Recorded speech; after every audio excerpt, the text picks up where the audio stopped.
तो 17 हिजरी के आखिर में तकरीबन 9 माह तक ये सिलसिला रहा। आमुर रमादा इसको कहा जाता है। कहत पड़ गया मदीना और उसके गिरदो नवा और अरब का पूरा इलाका उसकी लपेट के अंदर आ गया। हालत ये हुई कि जानवर या तो हलाक हो गए या इस दर्जे, पंजाबी में कहते हैं सोका, यानी सोके का शिकार हो गए, पिंजर बन गए। जानवर को ज़िबा किया जाता है तो अंदर से कोई गोश्त ही नहीं है। ऐसी तबाही मची कि खाने के लिए कुछ बाकी नहीं रहा। उस दौर में लोग वैसे भी ज़ख़ीरा कम करते थे और जो बद्दू कबाइल तो वो तो बिल्कुल ही नहीं करते थे। तो ऐसा कहत पड़ा कि जिसकी मिसाल मौजूद नहीं थी। उस वक्त हज़रत उमर रज़ी अल्लाह ताला अन्हु आपने देखा कि हालात इतने नाजुक हो गए हैं और मदीना के इर्द गिर्द के बद्दू कबाइल भी मदीना का रुख कर रहे हैं। यहाँ कुछ जो गल्ला था वो भी ख़त्म हो गया। ऐसी हालत के अंदर पूरे आलम इस्लाम की तरफ ख़त रवाना किए कि अरबों की मदद करो और यहाँ लोगों को हलाकत से बचाओ। उस दौर में जो आपका ज़ाती नमूना है, बस वो अर्ज़ करना चाहता हूँ। हज़रत उमर रज़ी अल्लाह ताला ने क्या किया कि एक बद्दू को अपने साथ खाने में शरीक किया। यानी उस वक्त खाना सब लोगों के लिए हुकूमत की सतह पर तैयार होकर लोगों को खाने की थोड़ा बहुत जितना भी मुमकिन था उसकी दावत दी जाती थी। तो हज़रत उमर बैठे और एक आम बद्दू आदमी जो था उसको कहा कि आप मेरे साथ आ जाओ।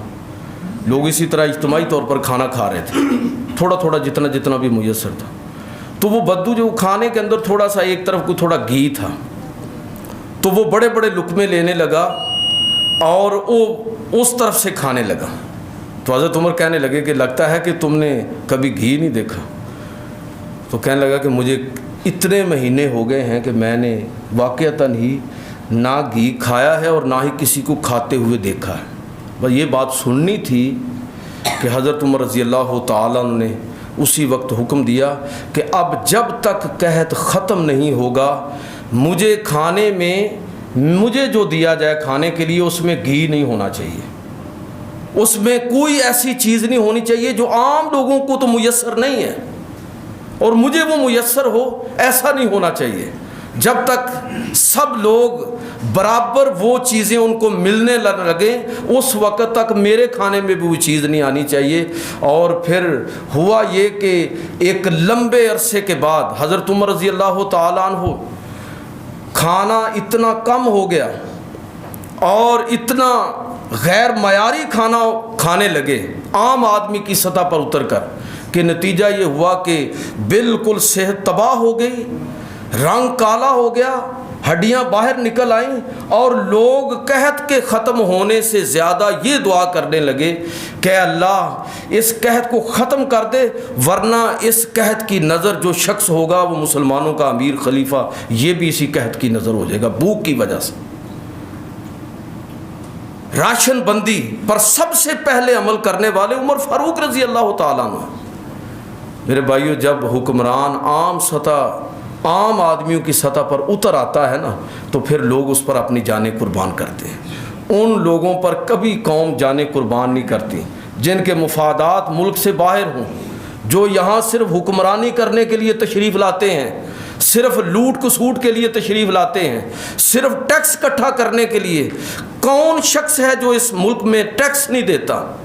हज़रत उमर रज़ी अल्लाह ताला ने ऐलान कर दिया कि जब तक कहत ख़त्म ना हो जाए कोई जजिया नहीं है, कोई ज़कात नहीं है, कोई लोगों से उस वक़्त तक हुकूमत को कुछ भी वसूल करने का हक़ नहीं है। हर तरह के प्रोटोकॉल ख़त्म कर दिए हैं। हमारे हुक्मरानों की ये जुर्रत कि ये अपने प्रोटोकॉल ख़त्म कर दें और उमर फ़ारूक रज़ी अल्लाह ताला अन्हु जैसा तरीका अपना लें। यकीन जानिए आज भी अगर हमारी ये क्लास, हमारे ये लोग ये जज्बा अपने अंदर पैदा कर लें तो ये कौम आज भी इनके पीछे पूरी तरह जान कुर्बान करने के लिए तैयार है। ऐसा निज़ाम हुकूमत कि चर्चिल को जिस बरतानवी वज़ीर आज़म ने शिकस्त दी थी, चर्चिल मामूली आदमी नहीं था जिन लोगों को जो तारीख़ को जानते हैं, जिसने दूसरी जंग अज़ीम जीती है बरतानिया के लिए। तो फाते दूसरी जंग अज़ीम का फाते चर्चिल شکست کھائی اس نے، وزیر اعظم بنا اٹیلی، اس سے انٹرویو میں کسی نے پوچھا کہ آپ کیسے کامیاب ہو گئے؟ اس نے کہا کہ اصل میں نے جو منشور سوشل ویلفیئر اسٹیٹ کا جو منشور میں نے دیا تھا، میں نے وہ بالکل وہی منشور اختیار کیا جو مسلمانوں کے دوسرے خلیفہ عمر فاروق نے اپنی ریاست کے اندر اختیار کیا تھا۔ دوسری قومیں عمر فاروق رضی اللہ تعالیٰ عنہ کے سوشل ویلفیئر اسٹیٹ کے تصور کو اپنا کے دنیا کے اندر عزت پا رہے ہیں، اور ایک ہماری یہ کلاس ہے، اور میں کہتا ہوں اس کو حکمرانوں کو دفع کریں۔ ہم لوگ ٹھیک نہیں ہیں، کچھ شہر دے لوکی پاگل سن، سانوں بھی مرندہ شوق سے، ہم خود اپنی تباہی کو خود دعوت دے رہے ہیں۔ جب میں یار ٹھیک نہیں ہوں گا، آپ ٹھیک نہیں ہوں گے، کون سی تبدیلی آئے گی؟ حضرت عمر رضی اللہ تعالیٰ کی زندگی کو خدا کے لیے پڑھیے، یہ صرف کسی کہانیاں نہیں ہیں۔